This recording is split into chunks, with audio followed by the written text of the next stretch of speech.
ಏನೇನು ಭರವಸೆ ಕೊಟ್ಟರು ನಿಮ್ಮೂರಿಗೆ? ಈ ನಮ್ಮೂರಿಗೆ ಚಾಮಗೋಳಿಂದ ಕಂಸಂದ್ರ ರೋಡು ಮೇಯ್ನು ಅಧ್ವಾನ ಆಗಿತ್ತು. ಅದು 6.5 ಕೋಟಿದೊಂದು ಕೆಲಸ ಸ್ಯಾಂಕ್ಷನ್ ಆಗಿದೆ. ಅದನ್ನು ಪೂಜೆ ಮಾಡೋಕ್ಕೆ ಇದು ಮಾಡ್ಯಾರೆ. ಪ್ಲಸ್ ಎಸ್ಪೆಷಲಿ ಶ್ರೀಶಕ್ತಿ ಸಂಘಗಳು ಜಾಸ್ತಿ ಇದೆ ವಾತ್ಕುಂಟೆಗೆ. ಇನ್ನೊಂದು 3 ತಿಂಗಳಲ್ಲೇ ಅದನ್ನು ಗ್ರ್ಯಾಂಟ್ 10 ಲಕ್ಷ ಗ್ರ್ಯಾಂಟ್ ಹಾಕ್ಕೊಟ್ಟಿದ್ದಾರೆ. 3 ತಿಂಗಳು ಗುದ್ಲಿ ಪೂಜೆ ಮಾಡ್ತಾರೆ. ಅದೊಂದು ವಾತ್ಕುಂಟೆಗೆ 50 ಲಕ್ಷ ಚರಂಡಿ ಇದೊಂದು. ಆಮೇಲೆ ಬಸ್ ವ್ಯವಸ್ಥೆ, ಸ್ಕೂಲ್ ಮಕ್ಕಳುಗಳು ಲ್ಯಾಪ್ಟಾಪು, ಒಂದು ಸ್ಕೂಲ್ದು ಒಳ್ಳೆ ಕಟ್ಟಡ ಕೇಳಿದ್ದಾರೆ. ಅದನ್ನು ಮಾಡಿಕೊಡ್ತಿದ್ದ ಭರವಸೆ ಕೊಟ್ಟಿದ್ದಾರೆ ಸಾಹೇಬರು. ಬಹಳ ಖುಷಿ ಆಯಿತು ನಮ್ಮ ಸಾಹೇಬ್ರಿಗೆ ಇಲ್ಲಿ ವಾತ್ಕುಂಟೆಗೆ ಇವತ್ತಾಗಿರೋ ಪ್ರೋಗ್ರಾಮ್ಗೆ.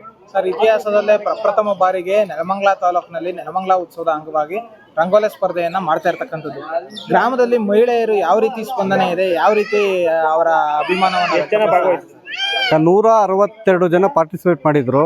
ಈಗ ನೀವೇ ಸುದ್ದಿ ಮಾಧ್ಯಮದವರು, ಈಗ ನೀವೇ ನೋಡಿದರೆ ಬೆಳಗ್ಗೆಯಿಂದ 9ನೇ ಪ್ರೋಗ್ರಾಮ್ ಇದು ರಂಗೋಲಿ ಸ್ಪರ್ಧೆ. ಅದು ಸಾಹೇಬ್ರು ಏನಂತ ಹೇಳಿದರೆ ಎಲ್ಲ ಊರಿಗಿಂತ ವಾತ್ಕುಂಟೆಗೆ ಒಳ್ಳೆ ವರ್ಣರಂಜಿತವಾಗಿ ಸ್ಪರ್ಧೆ ಭಾಗವಹಿಸಿದ್ದಾರೆ ಅಂತ ಹೇಳಿದ್ದಾರೆ. ಸಾಕು, ನಮಗೆ ಖುಷಿ ಆಯಿತು ನಮ್ಮ ವಾತ್ಕುಂಟೆ ಗ್ರಾಮಗಳು ಪರವಾಗಿ.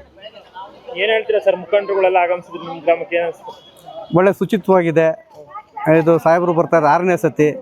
ಉತ್ತಮವಾದ ಒಂದು ಸ್ಪಂದನೆ ಕೊಟ್ಟಿದ್ದಾರೆ ಜನಗಳು. ಸಾಕು, ನಮಗೆ ನಮ್ಮ ಸಾಹೇಬ್ರಿಗೆ ಒಳ್ಳೆ ಒಂದು ತೃಪ್ತಿ ಆಯಿತು. ನಿಮ್ಮ ಹೆಸರು? ರಮೇಶ್ ಗೌಡ.